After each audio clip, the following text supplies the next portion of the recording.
Welcome back. Ngozi Okafor, a content creator and author, I call it property educator. Yeah, is joining me here today. Welcome, Ngozi. Thank you so much. Good to have you. Thank you. It's good to be here. Good to have you.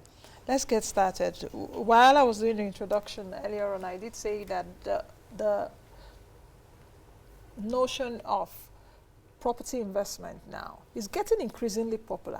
And I like it because I'm part of those at least that were canvassing many years ago. I get to do shows on property investment, mortgage, banking, mortgage, and all of that. You know, our mortgage culture here, we don't really have it and all of that. So I'm quite happy that it's getting increasingly popular. Yes. But why is investing why is it getting increasingly popular? What happened? Because this is your area. I'm happy it's getting popular, but why is it getting popular? What just happened? Well, I think it's a good question, and there are probably a few answers to that. One of the things that I think about is the fact that when it comes to investing, property is the easiest thing to get into. And what I mean by that is, unlike, for instance, digital assets, people feel like they need to know a lot about technology to be able to trade on digital assets. Then you've got stocks in a company, which require you to have, some business savvy so that you can understand from when you read a report on a company, what they're likely to do in the next 5 to 10 years. So it requires you to be interested in, those types of companies, pharmaceuticals, technology, or, apps. But with property, you really just need to know a couple of things and you're ready to get into the property market. So I think the popularity is because when you look at the different ways that we have to invest, especially now that the amount of money you get back from treasury bills is not as high, it doesn't make sense for people to leave their money in their bank account at 1 or 2% when they could invest in property and get back like a 20% return. So I think the ease of investing in property, the lack of options that are as lucrative as property. And then when we look at things like stocks that are as lucrative, it requires so much knowledge that people don't generally have.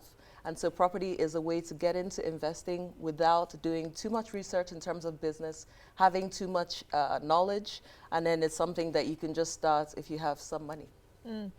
That having if you don't have too much knowledge in terms of property investing, is it a bad thing? Because I know, I'm not saying it's always been there, because if someone has money now, the first thing is like, okay, let me secure myself and buy a home.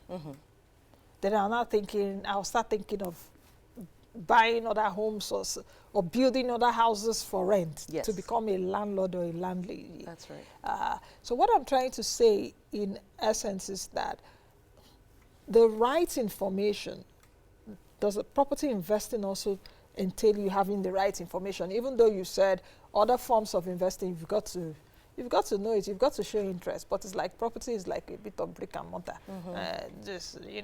So, but is there still an essence for you to have the right information and do your research? That's a great question. I believe so, because that's why I wrote a book about property. If I didn't think that people needed to know stuff, then there'd be no point in writing it. But the benefit that we have with property is that by the time you get to being an investor, you've obviously lived in houses. So you kind of know how houses work. You know how to maintain one. You know possibly what it costs to purchase one or what it costs to rent one. And so for anyone who, even when you're not going out of your way to build up that information, you're getting the knowledge because you know how much your landlord is charging you for rent, for instance. Or you might know how much houses are being sold in your area or how much you purchased this one.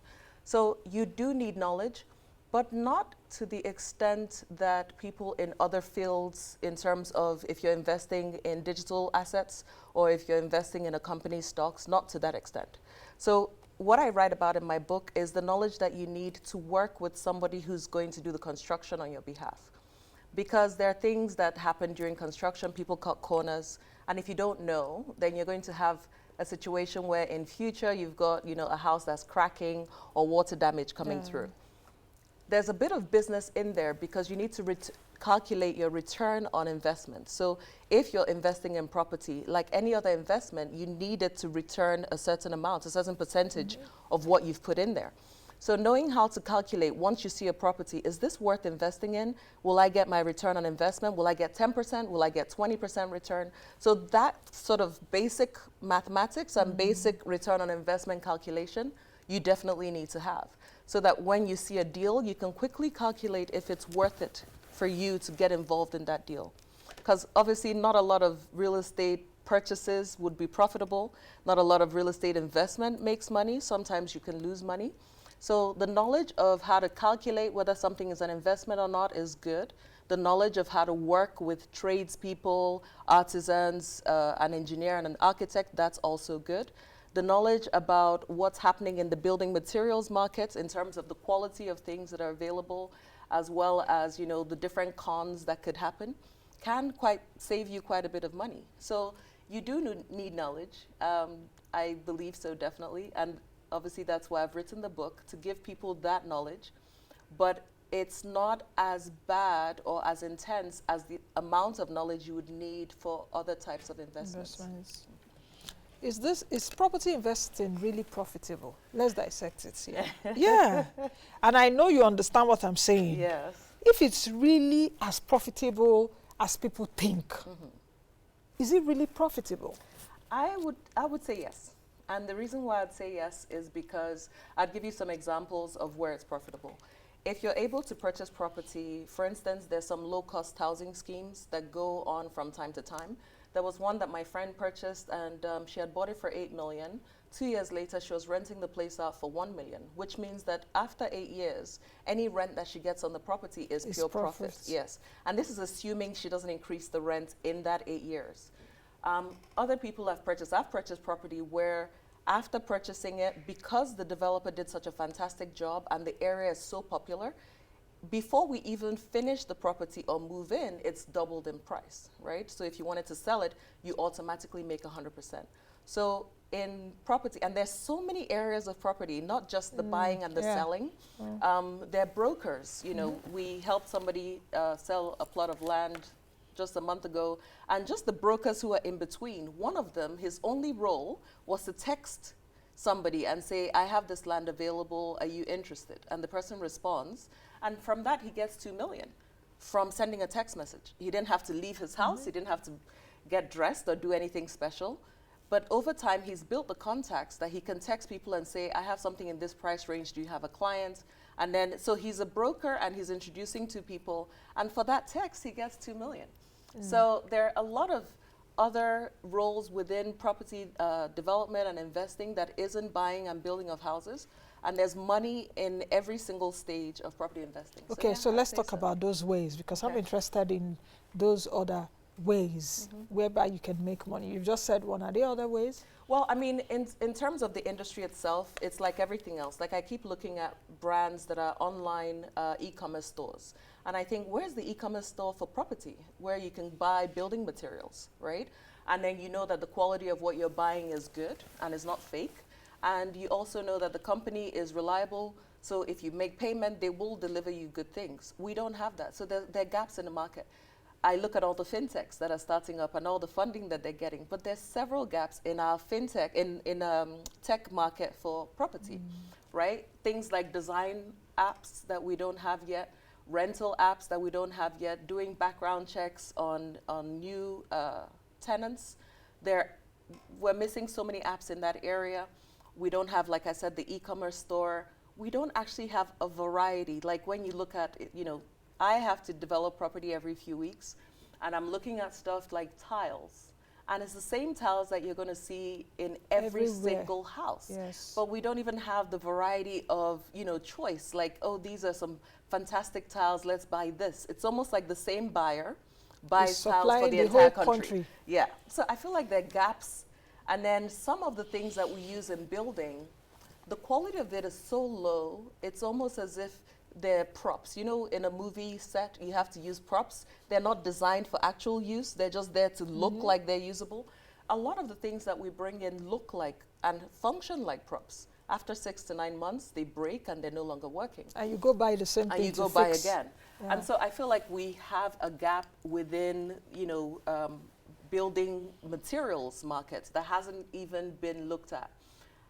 People can capitalize on that. In terms of the property itself, you've got things like house hacking, which, I think people do it, but they're not familiar with the fact that that's what they're doing. What's house hacking? And it's when you have a house that has either a BQ or a separate entrance somewhere, so you're living there and you're renting out the other spaces.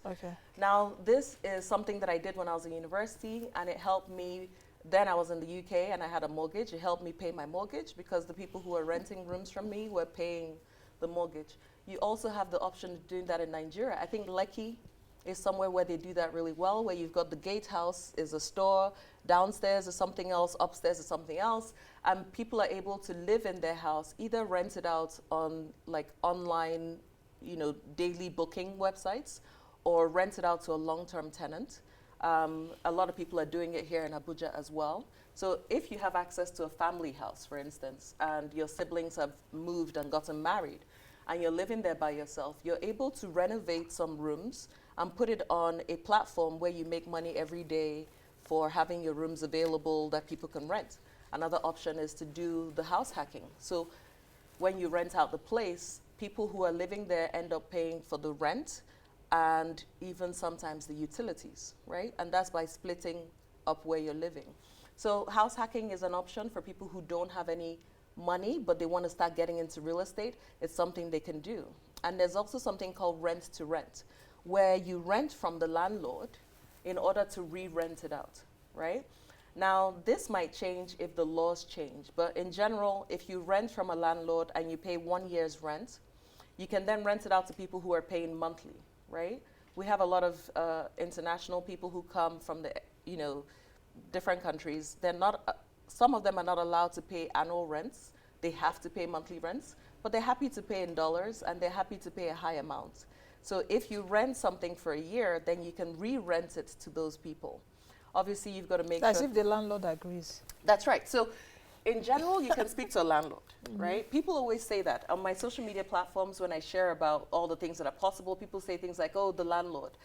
As if the landlord is a non-human entity. The landlord is a person. So if you say to the landlord, this is what I want to do, and they say to you, oh, these are my concerns, you can address those concerns, and then you can offer to pay them a bit more than what they're going to get. Because you've got to give the landlord an incentive. Yes. Because if not, the landlord will think, you want to use my house and to make money. I'm the one that built it and all of that. So you've got to incentivize the landlord or the landlady. Yes. So we did that on one of the properties that we renovated. The landlord, prior to us coming in, they were getting about 700. It was a 3-bedroom house, or it is a 3-bedroom house. And we converted it. The back had space, so we built a 1-bedroom BQ. And then we converted the 3-bedroom house into a maisonette, an upstairs apartment and a downstairs apartment. And from them getting 700 a year, we were able to get them at 3.2 a year, because the one house was converted into 3 units and we upgraded the place. So now for the landlord, they're getting significantly more than what they had before. So it's good for them. And then for the person who's doing the rent to rent, it's good for them also, because they have access to an income without owning the asset, without owning the property. They still make money from a property they don't own. I see one of my cameramen is doing like this. You want to ask a question? It's getting interesting, isn't it? Okay, let's talk about this, which I mentioned earlier. That we're seeing a lot of supposedly real estate investments. But actually, they have Ponzi schemes when you look through. I don't know, you must have, this is your field. Ngozi, tell me, how would you be able to identify it quickly? Fantastic. Because I see that many Nigerians are falling prey to it. They are on television, on radio, and all of that. How do you identify a genuine property investment, even to secure a home for yourself and also for investment? Okay. That's a fantastic question, and it's a very important topic. The reason is, like you said, a lot of people are falling into these schemes, right?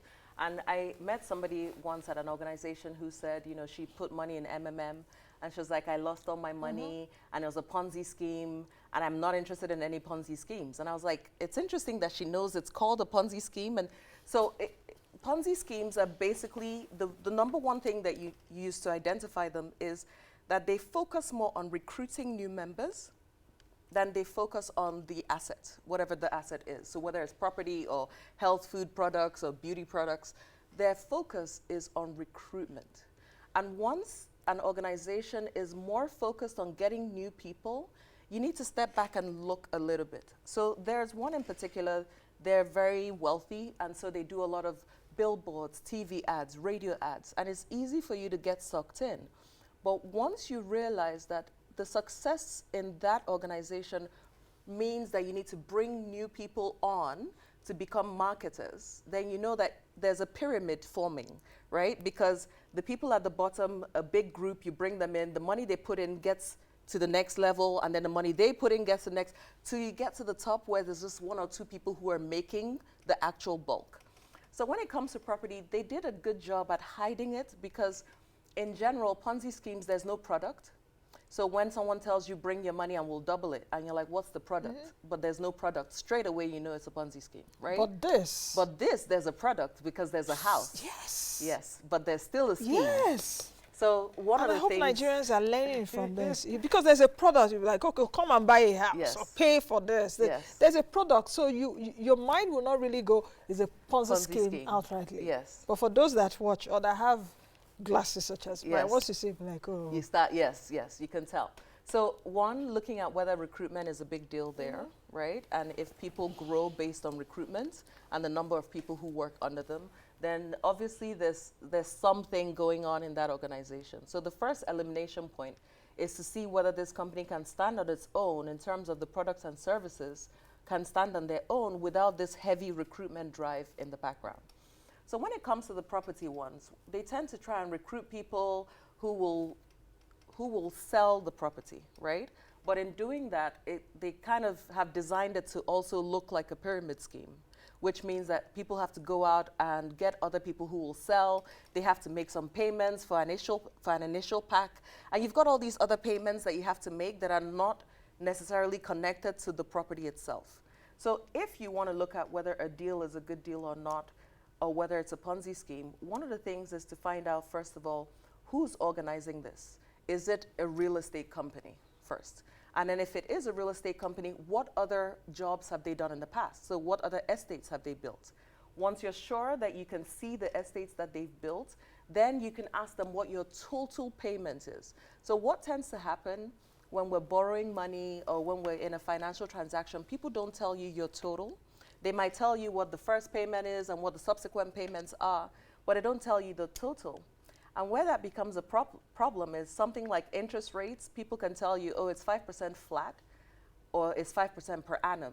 Knowing people don't know the difference between flat and per annum, you just think, oh, well, it's 5%. Yeah. But 5% flat is a massive annual fee. So when you look at what the annual charge is, you can then say, no, this is not for me, because this is a fat payment that I'm going to be making. Like, this is a massive payment compared to what I thought it was. So again, with the property, when someone is purchasing it, they need to look at what is the total payment for this property, this plot, this building. When you have that information, then compare it to what the market is saying. So for instance, if you see a piece of land somewhere in Giri, do your research and find out if without this scheme, like people do schemes where they give you chicken and oil and all kinds of stuff to buy land. And my friends are telling me, oh, but there's a good deal. I was like, well, it depends, because if the land is overvalued, then all they've done is charged you to buy you the chicken and at their own rate, right? Not and really. if I can buy a land, I can buy chicken. Buy chicken and I can buy oil. And I can buy oil. And I can buy cow. Yes. So don't get carried away by any deals that are around the property. Separate all that stuff. Take away all the emotions and look at the figures. How much is the plot? What is the size of the plot? And is this an actual realistic price? What is the interest rate? Yes. Flat is different from annual. Flat is completely different. Please explain. Yes. So when you charge a flat interest rate, it's the same interest rate every month, right? But you're paying 5%. So if you borrow, let's say 100 million or 100,000 or 100 naira, and it's 5%, you're paying, so let me use 100,000. You're going to be paying the 5,000 on the 100,000. At the end of the year, you've paid 60,000 in interest, as opposed to 5% per annum, which they'll then divide by 12. And then whatever the monthly amount is what you pay, so that at the end of 12 months, you've paid 5%. So it's the difference between paying 5,000 naira on a 100,000 naira loan or 60,000 naira on a 100,000 naira loan. So the per annum on 5%, on 100,000, for example, you'll be paying 5K, which is 5,000. So it's like that 5,000 divided by 12. Yes. Do the math. That's what you'll be paying, that little. Yes. I hope. As opposed to paying 60,000. 60,000. So a lot of people do flat rates and they'll say, oh, no, it's flat, don't worry. But flat is actually a really expensive way to borrow. So, but anyway, in terms of the property, it's to look at what is the total price, what's the interest rate, what's the location, what's the size. And aside from all the other promo deals they're offering, is this a good deal? Because one of the phrases I like the best in property is, in property, you make money when you buy, not when you sell. You make money when you buy. Explain that. So the whole idea is that you need to look for a good deal in the beginning. People just buy emotionally, like, you know, I like the area, or someone said it's really nice, or my friends live here, or it's a cool place, and they don't use their head, right? So they use their hearts and not their minds. And when they do that, chances are you're going to overpay for the property at the buying stage, which means that when it comes to sell, you're going to try and catch up for the overpayments you made during the buying stage. However, if you focus on making a better purchase, right? Then when it comes time to sell, you've already almost made a profit on the day that you purchase the property, which is what I do. So any property that I buy already has value in it over what I'm paying. Now, that might be done because I'm negotiating. It might be because of the places where I go to buy the property. But I wouldn't just buy what is advertised at the price that is advertised at, because chances are that person obviously wants to make a profit and it's a little bit overpriced, so that when I'm coming to sell, if, let's say, for instance, I bought something that was 50 million, right? But the actual value is 45. I'm going to have to rely on, when I'm selling, to make back the 5 I lost in being a bad negotiator. But if I buy something that's 45 and I'm able to get it for 40, either because I'm able to identify when people are in distress and buy it on distress sale, or some connection between me and the seller, so they didn't add on all the different fees that third parties would add on, then when I'm selling, I already have equity in this property, which means by tomorrow, if I want to sell it, I'm making money. And it takes a little bit of, and that's where the education comes in, a little bit of knowing what's going on in the market, in the area, for the size that you're looking for. But it's completely possible to buy property that already has equity in it, because you bought it well, so that when the time comes to sell it, you already have equity. So you're making money when you buy, not when you sell, means that on the day that you sign the papers that you own this property, there should be equity in it. And it's really possible, all the property that I have, on the day of buying them, had equity in them, right? Some, a lot of equity in them, some a fraction of equity, but it just means that no matter how bad the market gets, when it comes to selling, I should be able to cover what I bought the place for and a level of profit. There's this notion that you never lose when you go property investing or when you buy a house for rent. Is it really true? It's not true.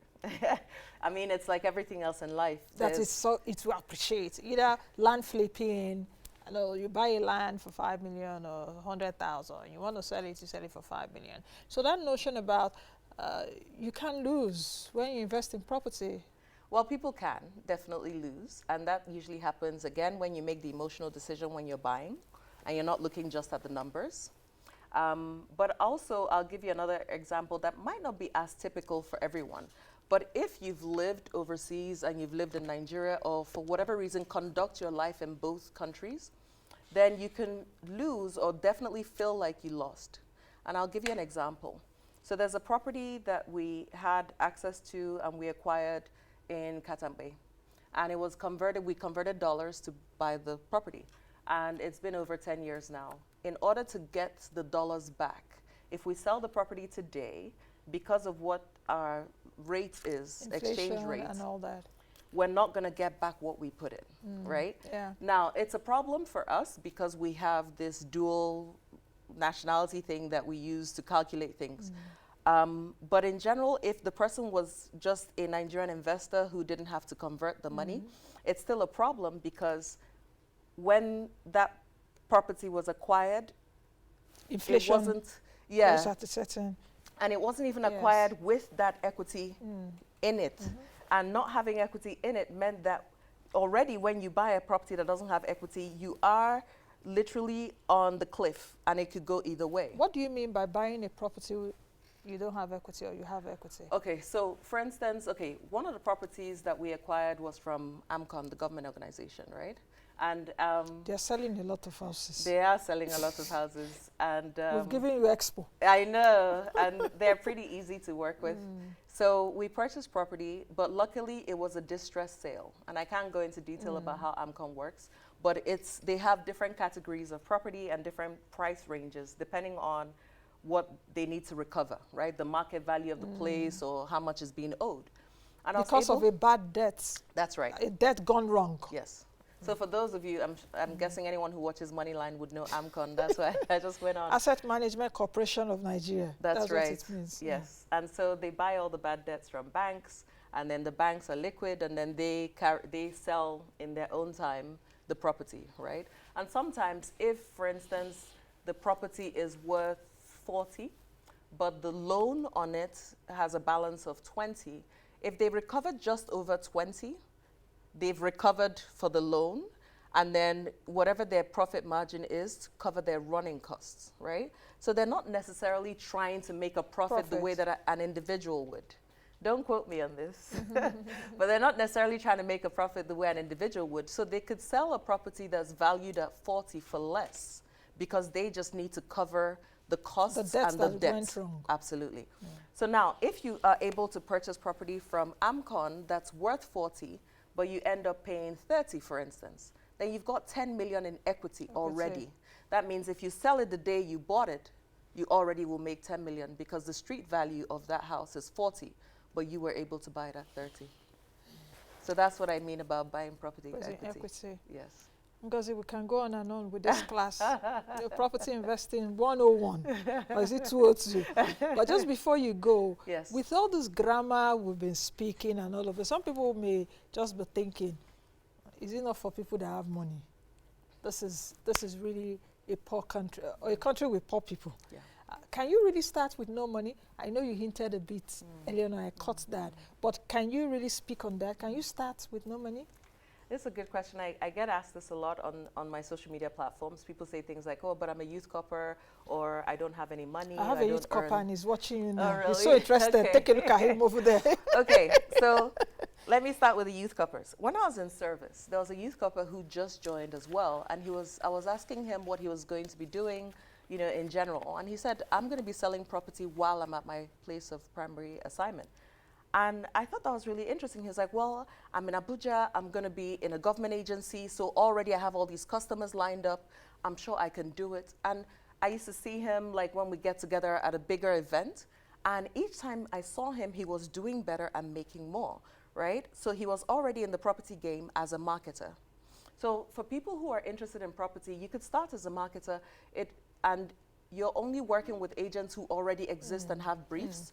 As the time goes, you start to learn how much property costs, size, location, etc. If that's an option for you as a youth corper, you can do that. Another option, like I talked about, rent to rent. If you just have enough money to pay rent, you could actually, after speaking to the landlord, sublet and make money from that. They're like, I mean, in the book, I have like 16 different ways to get into property and to make money. But there's so many opportunities in property and so many places that people can, if they don't have any money, start. You could be a property photographer, right? If you have a great phone and you're enthusiastic, you can contact people and say, all your pictures online are dark, people won't be able to see your property, let me take pictures for you. And the more that you do that, the more you get involved. You know agents, you know owners, you know people who want to rent. You're able to bank on your contacts. And there's one that I usually when we talk about becomes quite a debate, but people can actually buy houses for free. Oh, that would be another show. I know. That would be another show. Let's not get the cat out of the bag, and we've come to the end of the program. But I must say, you've been so magnanimous enough to say you're going to gift us how many books now? So I don't know how much people are interested and who's out there, but you know, we have a couple of books that we brought along. Maybe we'll be giving our super fans. Yes. So Ngozi is so magnanimous and has said she will give us Moneyline with Nancy, her book. Yes. Beginner's Guide to Property Investing. Ngozi, this is not an advert for your book. No. It's just because the content is so rich. Thank you. You know, so for our super fans, we'll be gifting you that so you can you know, send us a mail, send us a message on our social media platforms, and we'll get in touch with you. Thank you very much, Ngozi. We've got to go. My so pleasure. much time. Thank you so much. So much to talk about, but you'll come back again. Ngozi Okafor is an author. She's a content creator. She's a property educator. That's what I like to call her. So thank you again. Thank you for having me. Thank you. All right, that's the much we can take on today's edition of the program. Please join us again tomorrow. I am Nancy Naji. Be the best you can be and be that change that you want to see. I hope to see you all again tomorrow. Bye now. Go watch this show again on YouTube so that you understand everything that has been said.